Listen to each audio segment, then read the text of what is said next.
Bonjour tout le monde. Aujourd'hui on va moderniser l'Iveco porte-voiture dépanneuse avec des caméras de la marque Viofo.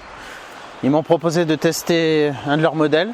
Ça m'intéresse pour plusieurs raisons. Déjà, sur un véhicule utilitaire, c'est pratique d'avoir des caméras qui peuvent filmer la route et enregistrer les éventuelles incivilités des gens, mais surtout filmer éventuellement le contenu ou ce qu'il y a sur le plateau en permanence, ce qu'il y a dans l'habitacle et ce qui m'intéresse particulièrement, ce qu'il y a derrière le véhicule, parce que la visibilité est réduite surtout quand il y a quelque chose de chargé derrière. Donc là, c'est un modèle plutôt haut de gamme et ils ont plein de variantes. Vous regarderez sur leur site, il y en a vraiment pour tous les goûts, mais c'est des produits quand même assez premium. Les prix sont plus élevés que ce que vous pouvez trouver, avec normalement des promesses en qualité d'image élevée, et que ce soit de jour comme de nuit. Donc là, le kit que j'ai, il est fourni avec aussi 2 caméras étanches pour l'extérieur. Ce kit, il est principalement destiné aux poids lourds pour leur servir de vision d'angle mort en fait. Vous placez ces caméras sur les côtés de la cabine par exemple et vous pouvez filmer tout l'arrière du camion en complément des rétroviseurs. Enfin, ça se place où on veut, il y a plein de longueurs différentes de câbles dans les options. Et alors là, ces 2 versions, ça va me permettre d'en mettre une latéralement. Je ne sais pas exactement comment je vais l'installer encore, je vais regarder un peu, peaufiner et après je vous montrerai le résultat. Là par exemple, celui-ci, c'est une version avec un câble de 2,5 mètres parce que lui, je veux le mettre plutôt sur la cabine pour filmer le plateau, ce qu'il y a sur le plateau. Et lui, il a un câble de 14,5 mètres. Cette caméra, c'est vraiment celle que je veux mettre à l'arrière pour les manœuvres en marche arrière et voir exactement ce qu'il y a derrière. Et ça, c'est l'élément principal qui va être dans l'habitacle avec l'écran sur lequel on va pouvoir regarder ce qu'il y a sur la caméra, mais surtout, c'est lui qui va tout enregistrer. Donc je vais mettre ça en place et puis après je vous montre comment je l'ai disposé, où c'est que j'ai mis les caméras. Et bien sûr, je roulerai un peu avec et puis on regardera le rendu des images. Et je vous ferai un petit topo sur tout ça. C'est parti. Je vous montre rapidement ce que j'ai quand même dans le kit une fois déballé. Le moniteur en lui-même, la pièce maîtresse, donc avec la caméra qui pivote comme ça, qu'on va coller au pare-brise, à un endroit qui ne gêne pas, genre là par exemple. Alors moi, ce qui m'intéresse de savoir, je vais peut-être le mettre là, c'est j'espère que l'écran il est petit quand même, donc j'espère que la visibilité sera assez bonne pour l'utiliser comme caméra de recul. Bon, je pense que ça devra aller, on verra tout ça. Donc ouais, je pense que je le mettrai certainement par ici, ou peut-être un peu en dessous là, plutôt là, parce que vous voyez les essuie-glaces comment ils font. Il faut que ce soit une zone où les essuie-glaces nettoient en permanence pour optimiser. Bon, je vais voir tout ça, je vais l'affiner. En dessous, il y a le nécessaire pour le brancher, il y a prise allume-cigare. Pour l'alimenter, de base. Il y a un manuel d'utilisation en anglais. Peut-être que sur le site, il y a la version française. Il y a un petit guide d'installation rapide avec des schémas. En option, il y a des cartes SD de différentes capacités. Si vous n'avez pas besoin de prendre ça en plus. Les caméras extérieures sur un support pivotant comme ça. Donc soit à visser, soit à coller, soit les deux. Le nécessaire est fourni et selon la version, le câble, la version 14,5, le câble est en dessous. Pareil pour celui-là, là il y a un câble plus court. Là c'est la même caméra, donc ça c'est 2 caméras qui sont étanches pour l'extérieur. En option aussi, il y a ce kit de branchement qui paraît un peu plus intimidant, mais qui est intéressant dans le sens où si on branche avec ce kit, on peut sélectionner une valeur, ici là, sur le côté, de tension minimale à ne pas franchir. C'est-à-dire que si vous avez le véhicule et la caméra qui est en fonction, en mode surveillance, protection du véhicule, quand il est stationné, vous allez programmer ça pour pas que la batterie descende en dessous d'une certaine valeur. Là, on a le choix entre 11.8, 12, 12.2, 12.4. Si on est branché sur allume-cigare, le problème c'est que si on coupe le contact, on n'aura plus d'alimentation de la caméra, ou pendant une moins longue durée. Alors qu'avec ce kit, on peut le brancher sur la batterie et il va pouvoir utiliser la batterie pour enregistrer un maximum d'événements, s'il devait y en avoir, du vandalisme, des véhicules qui se garent, qui cognent le nôtre. Enfin voilà, ça peut filmer plein d'événements et éviter aussi de drainer votre batterie grâce à ce petit module. Donc ça, c'est pour le brancher directement sur la batterie. C'est fourni avec des fusibles, avec le câblage. Et après ça, on le branche à la caméra au lieu de la brancher sur l'allume-cigare. Et on a aussi un petit bouton comme ça, qui est en option également, qui permet de lancer l'enregistrement ou de verrouiller une séquence qui se serait enregistrée. Parce que lui, il peut enregistrer en continu tant que le véhicule est en fonction, en route, tant que le moteur tourne, ou que l'appareil en tout cas est alimenté. Et il peut enregistrer en boucle à l'infini. Mais s'il y a une séquence, quelqu'un qui vient de nous couper la route, ou un accident, ou n'importe quoi qu'on veut enregistrer, sans devoir aller appuyer sur des boutons. Bon là on a un bouton ici central qui doit être le même je pense. Mais pour avoir un accès rapide et facile, il y a en option ce bouton qui est fourni avec une petite pile là, qu'on peut placer à un endroit pratique à utiliser. Alors admettons je le colle ici, voilà, ou là. On appuie dessus et ça va déclencher un enregistrement ou différentes fonctions selon le nombre de boutons. Je crois qu'on peut activer et désactiver la Wi-Fi, des trucs comme ça, ou le Bluetooth plutôt. Non, Wi-Fi, ça dit Wi-Fi. Voilà, donc un bouton d'accès rapide pour certaines fonctionnalités. Bon, il n'y a plus qu'à mettre tout ça en place, voir ce que ça donne. Donc, ce que je vous disais, une caméra, j'aimerais bien en mettre une genre dans l'angle de la cabine pour que ça me filme latéralement, à la fois un peu le plateau et à la fois un peu l'arrière. Parce que moi, à l'intérieur, là c'est juste une remorque, mais même avec une remorque déjà, je vois que dalle derrière. En conduisant. Hein. Voilà, le rétro, j'ai quand même la vue qui est pas mal obstruée. Bah, surtout dans des manœuvres en fait de recul. Avec un véhicule dessus, on y voit encore moins. Donc une caméra latérale, ça peut être pas mal en complément de la caméra qui sera totalement en bout de plateau. Et puis celle-ci qui sera sur le pare-brise qui filmera devant. Dans plein d'autres options de caméras ils ont bien sûr une caméra intérieure qui peut vous filmer vous et l'intérieur de l'habitacle. Où là ça pourrait être intéressant parce que je pourrais en mettre une par exemple, et c'est en mode fisheye donc ça prend assez large. Ça pourrait filmer moi, l'habitacle et via les vitres arrière là, aussi sur le plateau. Pour du vandalisme ça peut être pas mal aussi. La caméra elle est à l'intérieur mais elle filme ce qui se passe dehors aussi. Bon, je vous dis, il y a vraiment des tonnes et des tonnes d'options. Je vais mettre ça en place, puis on va voir un peu le rendu que ça donne. Voilà, alors j'ai terminé l'installation. Je l'ai mis là. Je l'ai mis là parce que si je le mettais ici, dans la partie propre de l'essuie-glace, enfin de l'essuyage de la vitre, j'avais trop d'angles, j'avais trop de reflets, et j'aurais pas bien vu l'écran lors des manœuvres, ce qui m'intéressait. Là, ça me gêne absolument pas pour la visibilité et pour conduire. Là, vous voyez, là, c'est en mode ce que je vois. Et là, c'est même plus haut que le pare-soleil. Donc ça gêne pas du tout. L'écran n'est pas grand, donc je veux l'avoir bien en face. Je vous avoue que ce qui m'intéresse particulièrement, c'est donc la vision de la caméra arrière pour les manœuvres, pour reculer. Donc c'est pour ça que je voulais l'avoir pile en face. Le reste, il enregistre, donc s'il y avait un souci, j'ai pas besoin de le voir directement à l'écran, sauf si je veux le consulter direct. On a aussi l'appli que j'ai installée et qui me permet de voir ce qu'il y a dessus. Et pour l'installation des câbles, j'ai fait ça assez proprement, normalement. Bon, sachant que mon ciel de toit, il est un peu pourri, le précédent propriétaire l'a démonté, mal remonté, enfin il est tout... En plus, c'est bon, c'est vieux, hein, ça vieillit mal. Donc j'ai mis les 3 caméras. Alors celle-ci, elle est là. À petite précision, j'ai rajouté le filtre polarisant qui est fourni. Voilà, là ça c'est en plus. C'était fourni dans une petite boîte. Et ça permet de faire comme les lunettes de soleil polarisantes. Hein, ça réduit les reflets qu'il pourrait y avoir sur le pare-brise. Et on aura une meilleure qualité d'image. Pour la caméra arrière, donc tout au bout du plateau, elle est branchée ici en haut. Ça c'est l'alimentation via allume-cigare. Donc je l'ai fait passer là. Là derrière, en dessous. Et elle ressort ici. Et je la branche comme ça quand je veux l'utiliser. Donc moi je vais l'utiliser avec la prise allume-cigare. Dans l'immédiat je ne vais pas encore installer ça. C'est comme ça que je faisais avec ma caméra précédente. Je la branchais quand je partais et je l'enlevais quand j'arrivais. Sachant que là... Ah non, là il n'y a pas le contact donc elle s'allume quand même, il est en permanence lui. C'est pour ça que voilà, j'avais pris l'habitude de le démonter. Juste par rapport à la prise allume-cigare, il y a encore une entrée USB, une sortie USB ici, USB-C, donc c'est bien pour brancher un téléphone ou un autre accessoire. L'avantage aussi par contre de ce kit, c'est que ça relibère la prise allume-cigare. Si on avait besoin d'un adaptateur avec de l'USB-A, style ça permettrait de le brancher séparément. Je le mettrai sûrement, parce que quand même c'est un gros avantage de protéger la batterie. Et je vais peut-être le faire passer via une autre batterie que j'installerai aussi sur le camion. Une batterie lithium, fer phosphate certainement. Voilà, en tout cas ça existe en option. Donc une fois qu'on l'a branché, il s'allume. Là l'écran vient de se rééteindre. Quand on le branche, il lance automatiquement l'enregistrement.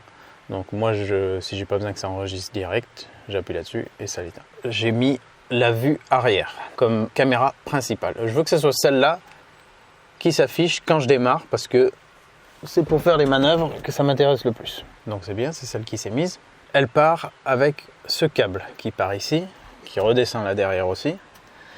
J'ai même pas démonté cette garniture, j'ai réussi à la faire passer grâce à ce petit outil qui est fourni.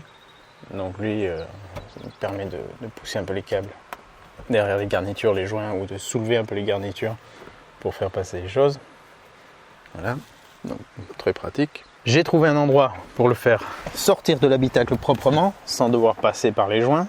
Et j'ai fait ça ici. J'avais ce capuchon qui était libre, pas troué et tout. Il y a celui-là qui a toutes les gaines qui sortent du boîtier à fusible. Donc là, j'ai percé un trou, j'ai rentré le câble ici. J'ai embobiné à la fin tout le surplus que j'avais là et le reste par là-bas. Ah oui, je précise aussi que c'est du câble coaxial, donc la qualité elle est bonne même sur la distance. Donc ça reste là-bas derrière proprement. Ça va dans l'habitacle proprement. Ça passe là-bas dessous, je l'ai fait passer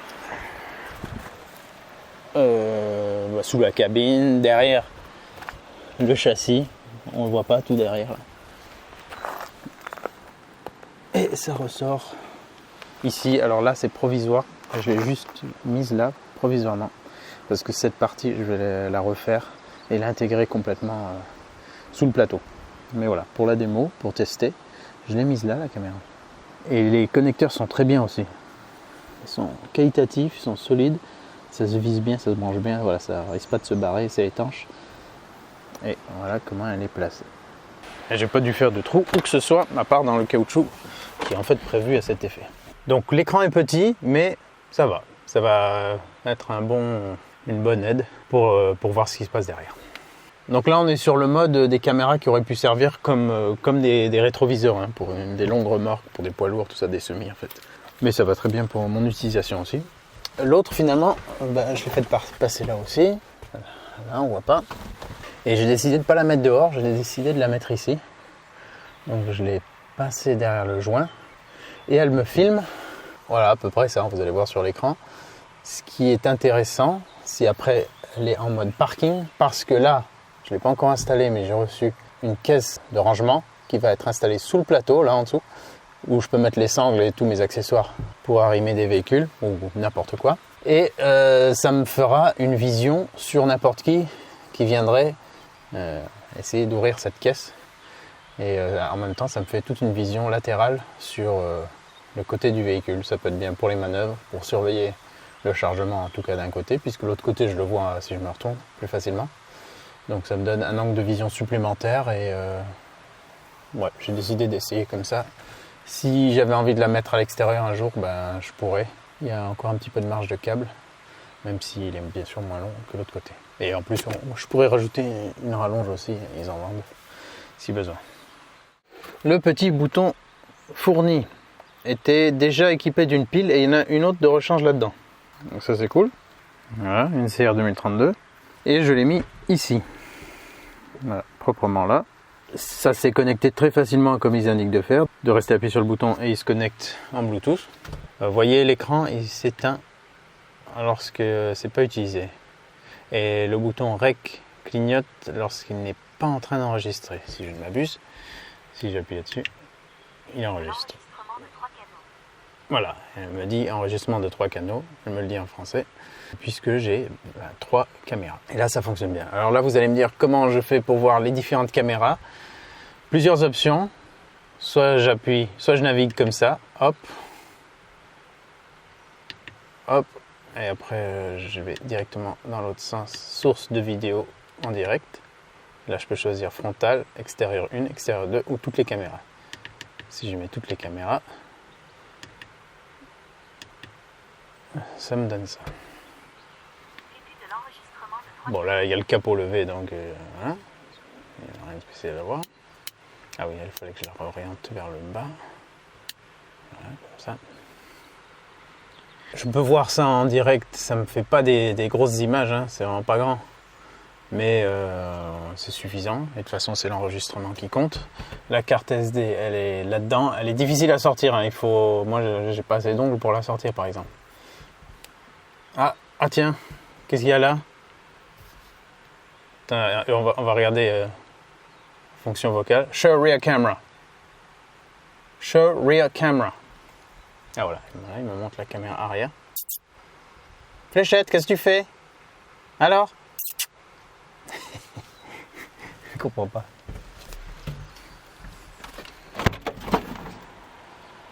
C'est déguerpi. Et vous m'avez donc entendu donner la commande en anglais. Il y a commande vocale, mais malheureusement c'est qu'en anglais ou en d'autres langues, mais pas en français. Alors dans les commandes vocales, il y a lancer un enregistrement, il y en a plusieurs d'ailleurs, je vais vous les dire. Prendre une photo, démarrer une vidéo, allumer l'audio, éteindre l'audio, allumer l'écran, éteindre l'écran, allumer le Wi-Fi, éteindre le Wi-Fi, montrer caméra frontale, montrer caméra arrière, montrer les deux caméras, verrouiller la vidéo. Donc verrouiller la vidéo, c'est ce qu'on peut faire vocalement en appuyant là-dessus ou en appuyant là-dessus. Et en faisant ça, ça empêche la vidéo de se faire réécrire par-dessus. Donc si on a l'enregistrement en boucle et qu'on a verrouillé une vidéo, celle-ci, elle va sortir de la boucle et elle sera sauvegardée. Et c'est très bien d'avoir ça en conduisant parce que ça permet de ne pas oublier si on voulait enregistrer un événement et pas qu'il se fasse effacer ultérieurement. Donc là, c'était quoi pour allumer l'écran? Turn on screen. Show screen. Non, c'était pas ça. Voici. Turn on screen. Ah, merci. Turn off screen. Turn on screen. Show both cameras. Là, il manque les trois du coup. Oui, ça marche aussi avec show all cameras. Show front camera. Il met vision avant. Show rear camera. Il me met la vision arrière. Alors malheureusement, c'est pas la vision arrière que j'aurais voulu qu'il me donne. Et je peux pas lui demander de me donner l'autre vision, l'autre caméra. J'ai aussi essayé de permuter ces deux-là, mais apparemment, il y a quelque chose qui ne fonctionne pas quand on fait ça. C'est-à-dire qu'il me détecte une des deux, il me détecte cette vision, mais il me détecte plus l'autre si je la mets en bas. Parce que là, sur le côté, il y a écrit rear pour arrière, et sur celle-ci, il y a écrit int pour intérieur. Et donc, je ne sais pas pourquoi, il y a un truc qui fait qu'il ne veut pas me lire la caméra arrière si je la mets là. C'est dommage parce que sinon, ça m'arrangeait de lui vocalement lui demander de me montrer la caméra arrière. C'est-à-dire que si en roulant, j'ai demandé de voir la vision avant ou latérale, enfin, qui pour lui est vision arrière là, si après je veux à nouveau mettre la vision de la caméra arrière, je suis obligé, et ça c'est dommage. Non, qu'est-ce que je fais moi? Je suis obligé de refaire ça, ça, ça.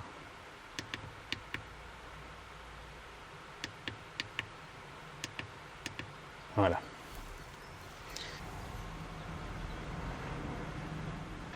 Donc ça c'est un peu dommage, peut-être qu'avec une mise à jour ça pourra changer, donc s'il y a une mise à jour à faire, ben, je la ferai. Et ça serait bien, comme ça je peux vocalement lui demander de mettre vraiment cette caméra arrière. Parce que là on est sur la caméra arrière, si je lui demande de me montrer la caméra arrière, et bien il va me montrer la caméra latérale. Show rear camera, et voilà. Show front camera, ou sinon je dois faire show all cameras. Show all cameras. Voilà, et là il me les montre toutes, mais sauf que la vision de celle-ci elle est toute petite. Voilà, petit détail qui peut être un peu gênant selon l'utilisation. Sinon la navigation ici elle n'est pas complexe, hein. Je navigue rapidement dans les fonctions que vous puissiez voir. Bip sonore j'ai enlevé parce qu'il y a un truc qui bipait, qui faisait un double bip en permanence. Je ne sais pas trop pourquoi. On a les commandes vocales qu'on peut activer et désactiver. Activer la fonction GPS ou pas. Alors là, grâce à ça, il va pouvoir nous donner la vitesse à laquelle on roule. Il va pouvoir aussi, en mode parking, pour éviter de drainer la batterie.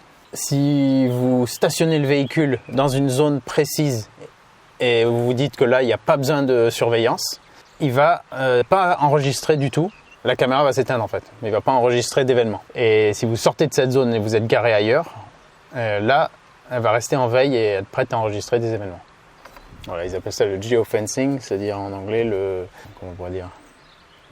quadrillage géolocalisé, quoi. Une sorte de barrière virtuelle qui sera détectée si on y pénètre ou si on en sort.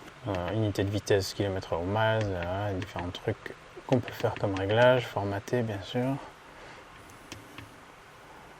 Dans paramètres vidéo, on a tout ça.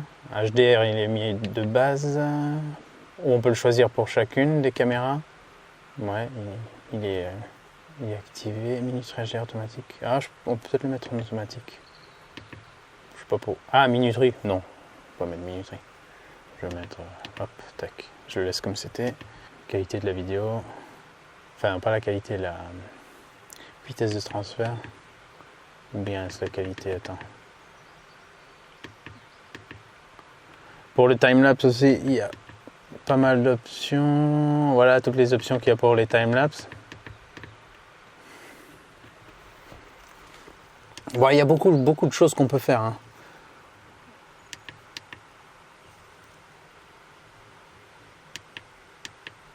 Ah ouais, voilà, contrôle de stationnement différé, capteur G de stationnement, ça c'est si le véhicule prend un choc. Selon la sensibilité, ça va déclencher l'alerte, enfin l'enregistrement plutôt. Détection en stationnement, des mouvements, stationnement mode GPS, ce que je vous disais là. Ah, géo-repérage, non c'est celui-là, géo-repérage. Donc là par exemple si je fais actif, là je suis sur une zone, je fais actif, il va enregistrer cette zone. Vous voyez, et je peux faire ça pour 3 zones. 3 lieux de parking. Les trucs qui sont traduits un peu bizarrement. On peut aussi pivoter l'image. Par exemple, si cette caméra je l'avais mise à l'envers, eh ben, je peux changer la rotation de l'image. Donc ça c'est très bien. Vidéo multiplex, caméra avant plus extérieur 2, caméra avant plus extérieur ou les 3 caméras. Bon ça je peux le faire en lui demandant vocalement. On peut enregistrer le numéro d'immatriculation du véhicule en question. Si par exemple c'est pour une entreprise qui a plusieurs véhicules, ça va mettre l'immatriculation en filigrane sur la vidéo en même temps que les autres infos. Plus facile de s'y retrouver après en regardant les fichiers. Source vidéo en direct. Bon, moi je veux caméra extérieure 1, tac. Mode confidentialité, je ne sais plus ce que ça veut dire. Et voilà. Donc il y a plein de trucs à faire. On peut aussi désactiver les LED. Oui, alors à chaque fois ça veut enregistrer dès qu'on sort des paramètres. On peut aussi désactiver les LED pour que ça soit plus discret. Ou les laisser afficher, ou laisser certaines afficher. Pareil pour les sons, les alertes vocales, tout ça. On peut tout désactiver, activer certaines choses. Et là par exemple on voit le petit logo qui est activé. Alors ça je peux le désactiver aussi en appuyant sur les 2 boutons qu'il y a sur le côté ici. Alors déjà, si j'appuie là-dessus, vous allez voir, hop, il enregistre une vidéo.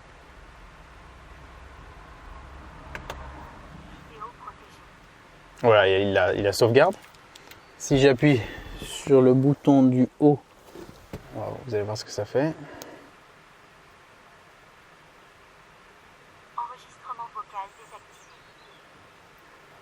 Voilà, le micro est désactivé. Où il enregistre pas les sons. On peut le réactiver. Voilà, on voit qu'il s'est activé et désactivé, le petit logo là en haut. Le bouton du bas, il active ou désactive le Wi-Fi. C'est bien. On peut le faire en restant appuyé sur ce bouton aussi. Et si on fait ça, on peut se connecter avec l'appli. Et voilà, là je viens de me connecter à la caméra, ça se fait bien. Et là, ça me donne un plus grand écran si j'en avais besoin. Donc si on se connecte en Wi-Fi, que j'ai ça sur un support quelque part, là ça me fait un grand écran, bien plus grand que celui qu'il y a là. Donc je peux l'exploiter de cette manière. Si j'appuie là-dessus, ça me change la vue. Est-ce que si je touche là, ça me... Non. Voilà. En haut là vous voyez pas très bien, mais il m'indique que la caméra 1 elle est en 4K, la 2 en 2K et la 3 en 2K. 30 images secondes à chaque fois. Et avec l'appli, on peut bien sûr aussi lancer un enregistrement. Voilà, lui il me parle. Hop. ça s'affiche que ça s'enregistre.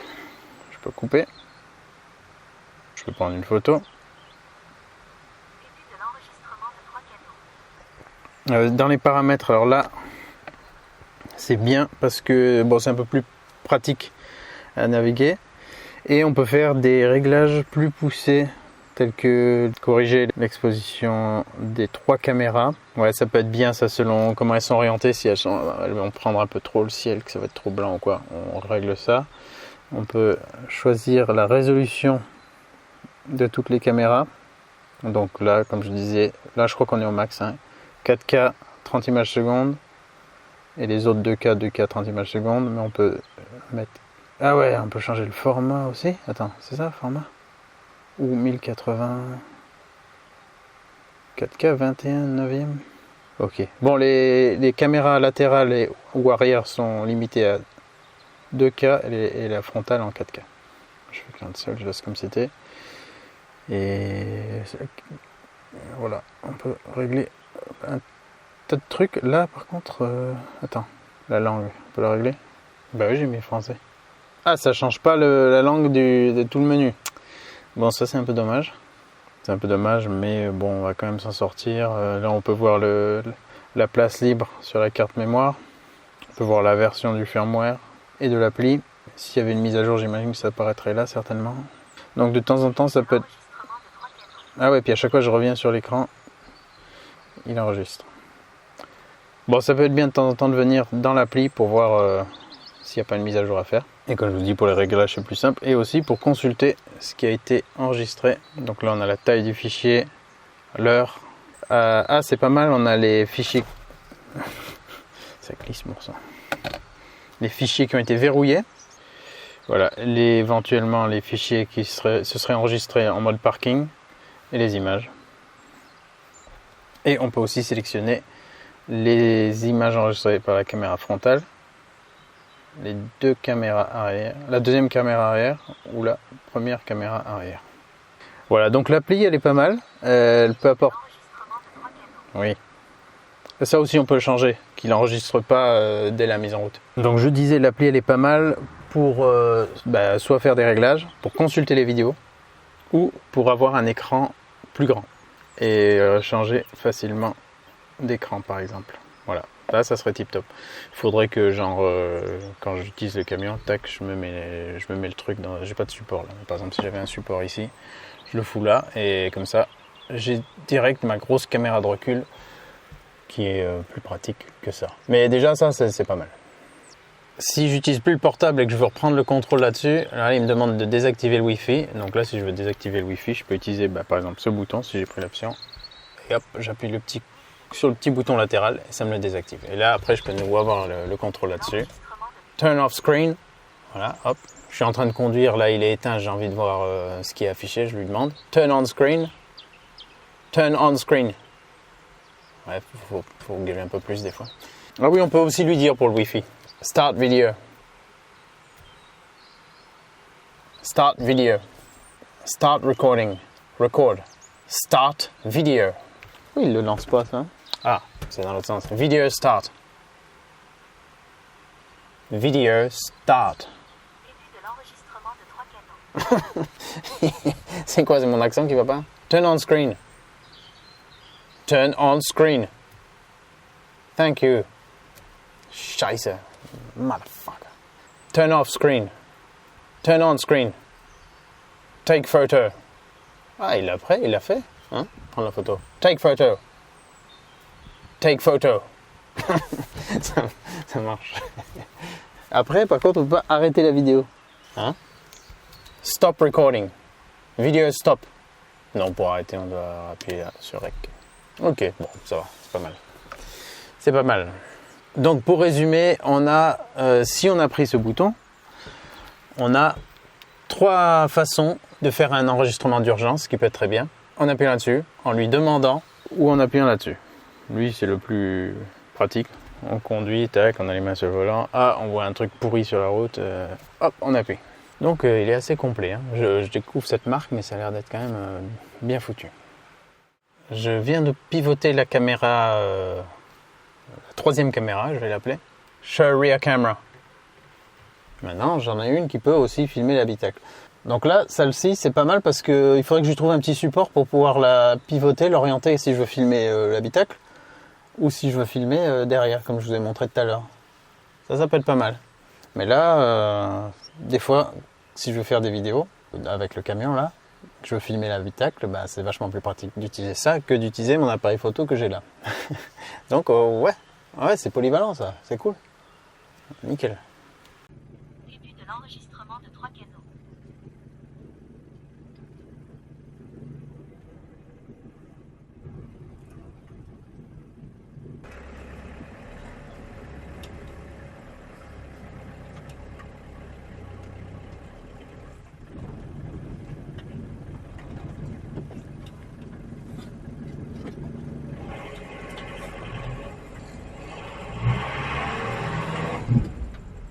Ah putain là. Oh.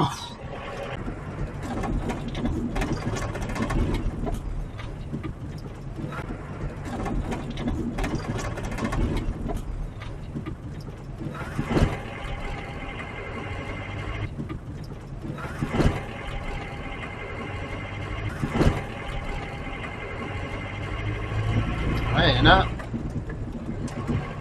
Ouais, il regarde pas bien.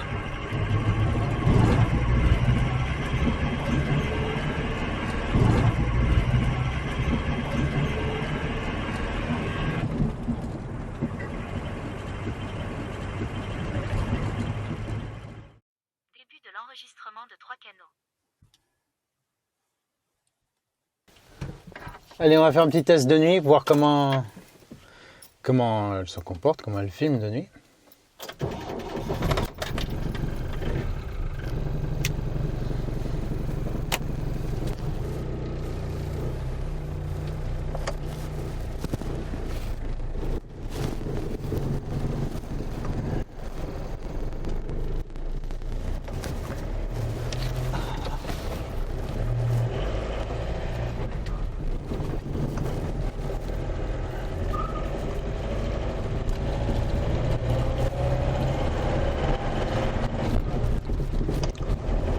Ah ouais, là par exemple, je comprends pourquoi on a l'option d'éteindre les LED.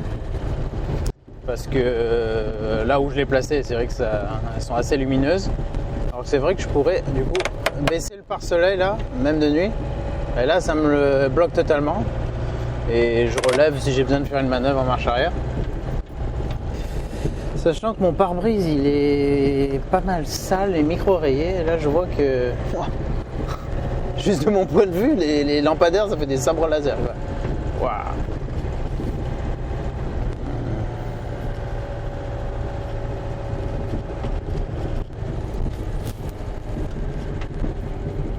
En fait, je me suis fait trop mal au doigt là.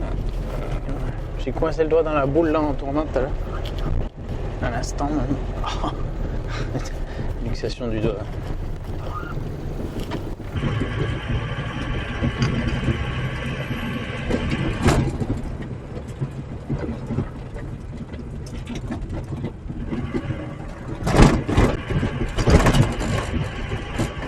Je sais pas pourquoi les gens s'arrêtent. Des fois il y en a comme ça. Ils n'ont pas l'habitude de rouler de nuit, ils s'arrêtent.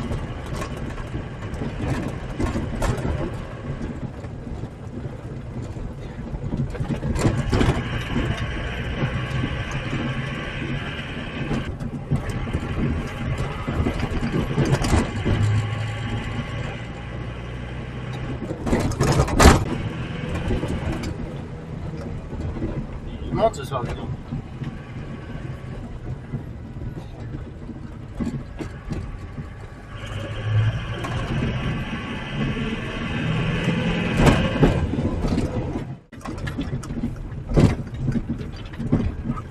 Voilà, donc ça va faire une marche arrière justement.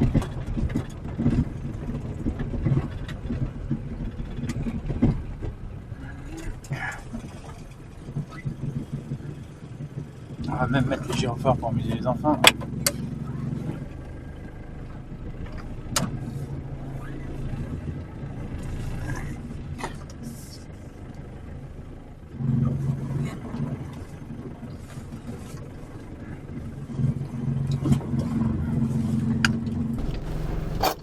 Et voilà.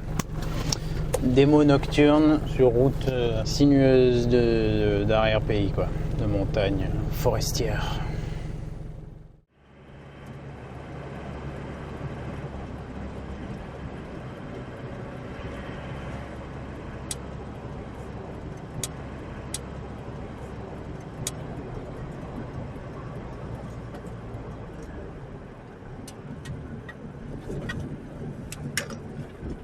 T'as trouvé le bon spot quand même, c'est clean.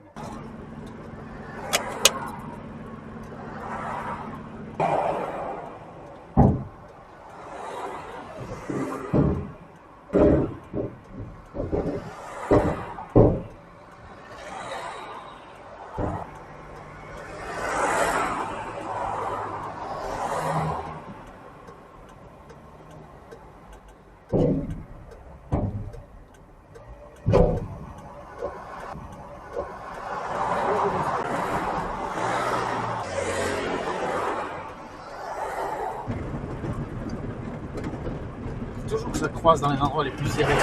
Toi, tu dois le voir avec le camion. Hein. Ça croise toujours au pire endroit, non?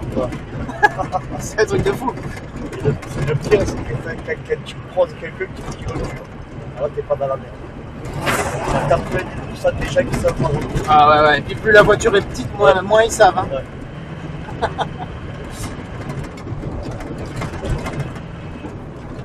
C'est un Takata, l'airbag, fais gaffe, hein, il ne saute pas la gueule. Je peux démonter, ouais.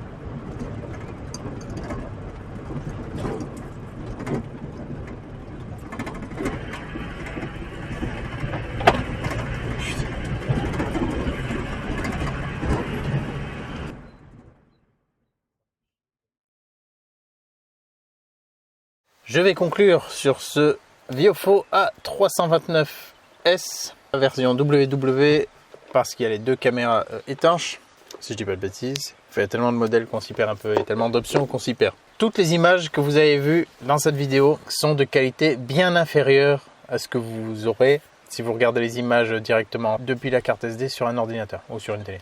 Là, j'ai eu pas mal de difficultés à travailler sur ces fichiers. Normalement, je fais jamais de 4K. Mon ordi n'est pas assez puissant. Mon logiciel se met un peu à galérer aussi et tout. Donc, ça c'est à cause de l'ordi. Et j'ai eu un souci avec les images qui étaient côte à côte. J'ai pas réussi à les importer directement dans mon logiciel comme ça, de la qualité d'origine en largeur. Donc j'ai dû exporter ça en 1080, ce qui a grandement réduit la qualité. Et après, quand je les ai agrandis pour vous montrer parfois que la caméra interne ou que la caméra arrière, ça a forcément diminué la qualité.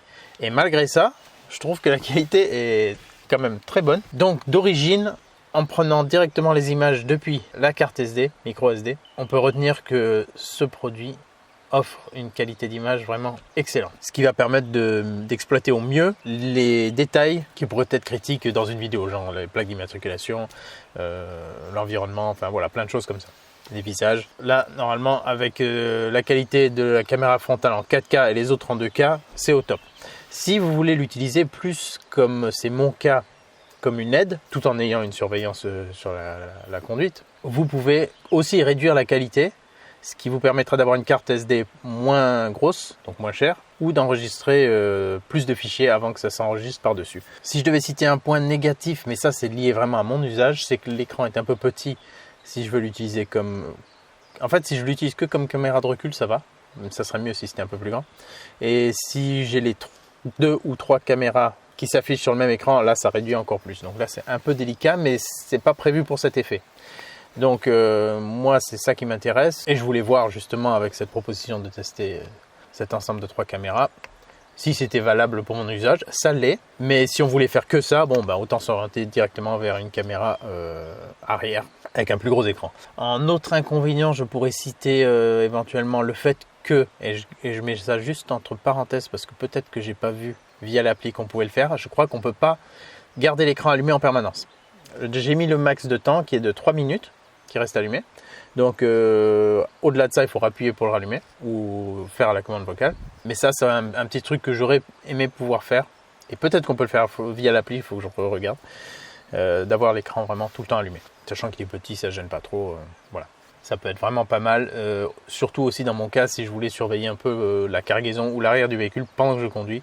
Savoir en un petit coup d'œil vite fait ce qui se passe derrière. Comme on aurait un rétroviseur, mais avec d'autres points de vue. Sinon, je ne trouve pas beaucoup de défauts. Je vous ai mis quelques séquences où il y avait le son exclusivement des caméras.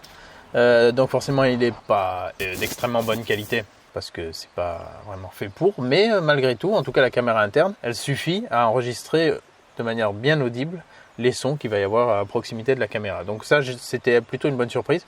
Je n'avais pas trop pensé à ça. Je m'étais plus concentré sur l'image. Donc qualité d'image excellente. Et surtout, j'ai essayé de vous montrer aussi des points de vue où on a le soleil rasant. Là, on le voit plusieurs moments. On a soit du soleil de face, soit du soleil rasant sur les caméras arrière ou les deux caméras arrière. Là.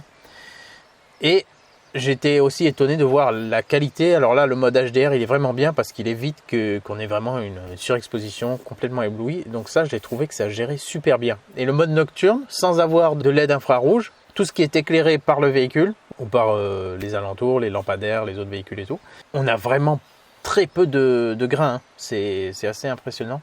La qualité d'image nocturne, sans capteur infrarouge et voilà. Simplement grâce au capteur optique. Ça, c'est un bon point. Une fois de plus, la qualité nocturne là, elle était bien dégradée parce que j'ai pas pu vous mettre la qualité réelle.